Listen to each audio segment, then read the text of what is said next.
কে? Ayurvedic product আছে, নেবে নাকি গো দাদা? আয়ুর্বেদিক প্রোডাক্ট হেভি কাজ হয় নয়। হ্যাঁ, ফুল পড়ে যাচ্ছে তোমার, মাখো আবার গজিয়ে যাবে। ঠিক বলছি তো? হ্যাঁ গো। যা গেটটা খুলে দে তাহলে।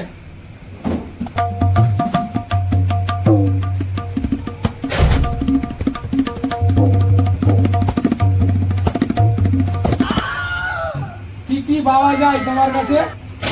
পেটের ব্যথা, গ্যাসের সমস্যা, ফর্সা হওয়ার ক্রিম, চুল পড়ার তেল, আরেকটা আছে সাপ তেল। আর সব মলম আছে, কারিগরটা একটা কিনে দাও না।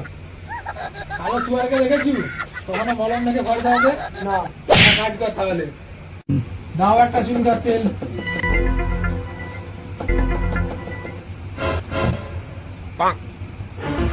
আমার ভালো সময়ের সাথে তুলনা করা, ভালো করবে, কাজ করবে।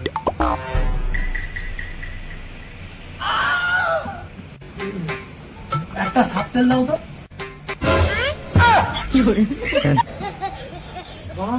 এটা মলম খেয়ে যায় বুড়া বাসা বাতিল করছে, সাপটা লিখ ওই সাপটা যতই মাখো না বুড়া সাপ তুমি সাপ করে